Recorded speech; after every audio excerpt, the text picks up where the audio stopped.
like high blood pressure, high cholesterol, impaired sugar tolerance. They all increase your risk for eventually having a stroke or a brain hemorrhage. Can lack of sleep increase the risk of mental health problems? It's possible that someone also have sleep-wake cycle disturbances or sleep-wake rhythm disturbances and if that is disturbed, then one of the symptoms could be like poor memory, feeling anxious, irritable, and having some cognitive difficulties. When I look at the wearable technology these days, it's become super advanced. If it comes to sleep, then definitely it's very important to monitor our sleep. And some of the wearable technology also has certain functions where it gives you more like a sleep score, how good your sleep was. Ladies and gentlemen, welcome to the Health Watch, powered by Samsung Health, the podcast to keep your ticker ticking and also help you be more aware about your very own health. I'm your host, Raisha Sehgal, for this very special podcast. And today, we will be tackling and talking about a topic that affects all of us. It is the connection between sleep and our brain health. So how important is sleep for our brain health? Can lack of sleep increase the risk of mental health problems? And can wearable monitoring devices help us track our sleep and help us lead a better life? Well, I'm no expert, but I have an expert here with us today to help us understand all these important topics.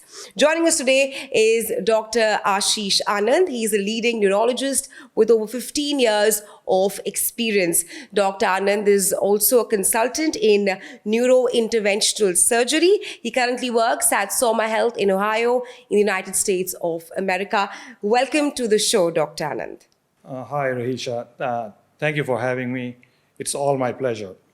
Right. It's also a pleasure to have your expertise here with us today. Like I also mentioned that you're a leading international neurologist.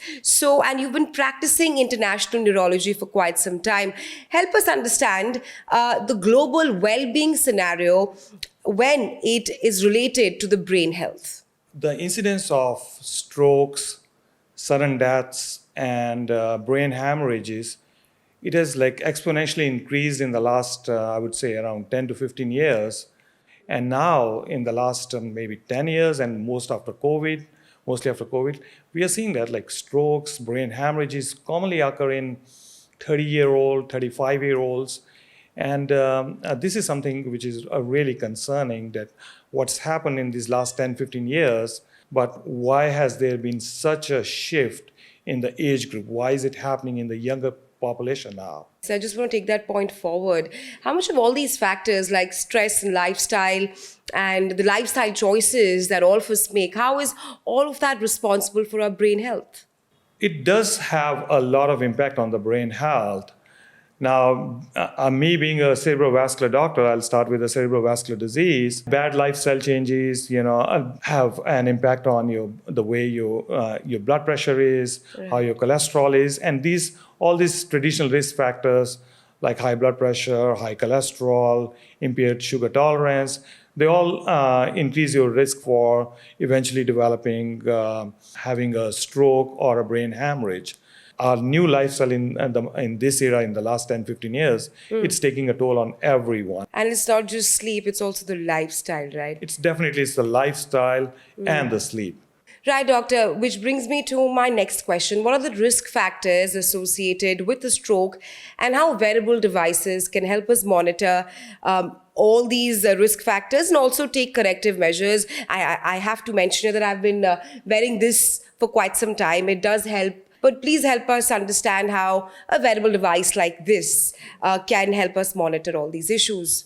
So first I'll come to the traditional risk factors. There are traditional risk factors which lead to strokes or heart attacks, and those are high blood pressure, impaired glucose tolerance or diabetes, and abnormal lipid profile, bad cholesterol, as we say it.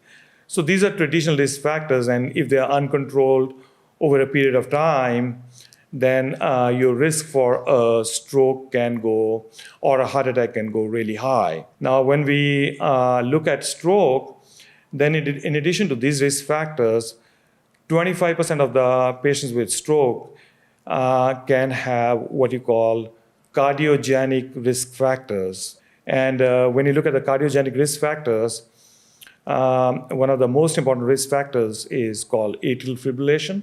When I look at the wearable technology, these days it's like become super advanced, and the modern wearable technology, like some things are very standard.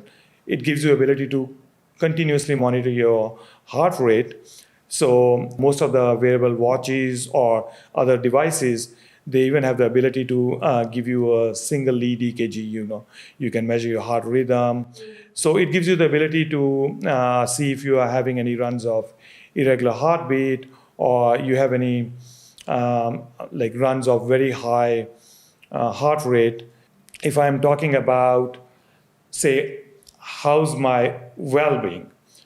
If I get a description about my well-being, okay, I did 1,000 steps or 10,000 steps, that gives me motivation to do it. Pushes you to do more, right? Exactly, it gives you motivation. Right. And Absolutely. in the same way, like if I'm sleeping, if something gives me a number that my sleep quality is good, my sleep hygiene is good, and it gives me a number, it really gives me motivation, and it's very easy to follow it over time than to have a very descriptive technology. But doctor, we were also witnessing a rise in brain hemorrhage. What is causing this? And is there a way we can track it on a daily basis? Strokes are like from clots coming from either the arteries or from the heart, while brain hemorrhages usually happen most of the times for high blood pressure, or in many cases, in some cases, they may be from some secondary causes, like someone having some kind of brain aneurysm, or some brain like vascular malformation in the brain. But even in those cases, high blood pressure contributes a lot to the brain hemorrhage. And what we have been seeing is, like, whether it comes to heart attacks, whether it comes to strokes or brain hemorrhages, a lot of times people will have these brain hemorrhages or strokes at early in the morning, at night, when there's a high blood pressure spike. So in that way, if you can have some kind of technology that helps you to monitor your blood pressure at different times of the day, it has a use that you'll be able to screen your blood pressure during the day, and even when you wake up at night, you can easily check your blood pressure with a smart device or wearable technology at night, and you can report it to your doctor, and they can always change your medications or put you on medications to help with that. We have been talking here about how the wearable devices that both of us are wearing, it helps us track blood pressure. Can wearable devices help us track and plan our sleep? Definitely. Like if it comes to sleep, then we have to understand, like, we all spend like 1/3 of our life in sleep, and sleep is not like a passive process that it's not like we shut down a computer, but it's a active restorative process both for the brain and for the body. To simplify, if we like if we look at the stages of like a sleep cycle, then we are awake, and then there's a stage when we are light sleep, or we are drowsy, and then there is deep sleep, and there's a fourth stage. There's a fourth stage which is called rapid eye movement sleep. Now, is it important to monitor our sleep? Definitely, it's very important to monitor our sleep. Are we getting enough quantity of sleep? One is important. But apart from the quantity of the sleep, are we getting good quality of sleep? Is there enough of REM sleep? Is there enough of deep sleep? And some of the wearable technology also has certain functions, like where if you have any interruptions in your REM sleep or sudden awakening, Right. sudden autonomic irritability. It'll give you an alarm. So you can see that was it like really an undisturbed sleep, or were having frequent Sound awakenings sleep. or frequent autonomic some irritability during your sleep. Right. That really helps it. Right, but doctor, sometimes even after gauging the 8 hours of sleep that a human body needs, not just me, but also a lot of people say that they've woken up feeling tired. They complain of headaches, poor functioning during the daytime, and also they end up feeling more fatigued. What are some reasons for this? It's possible that someone may be having a sleep disorder, or sometimes people can also have, without having a sleep disorder, they can also have sleep wake cycle disturbances, like, or sleep wake rhythm disturbances. Like if you have, those are like, you don't have a like particular sleep disorder, but like somehow your sleep wake cycle is disturbed, and if that is disturbed, then one of the symptoms could be like poor memory, feeling anxious, irritable, and having some cognitive difficulties. I just want to talk more about sleeping stages. How do they play a role in brain health, and how can we track them? We believe is that every stage of sleep has a different role in the restorative functions, and all of us we need to have a certain amount of deep sleep during our sleeping hours. We need to have certain amount of REM sleep during our sleeping hours, and we also need to have uninterrupted deep sleep and uninterrupted REM sleep. Okay. So one thing is I've seen that some of these newer wearable technologies, it gives you, like as we discussed earlier, like it gives you like a kind of a number to monitor your sleep, and that what that number is, that number really takes into account your total duration in different phases of sleep, and how uninterrupted it was, and then gives you kind of like the way like people can have wellness scores. It gives you more like a sleep score, how good your sleep was based on the quality of your different sleep stages. And I think that's a very useful number to know. The other thing I've noticed that is there are some wearable technologies which have the ability to detect your snoring, and also at the same time have the ability to detect your oxygenation throughout the sleeping hours.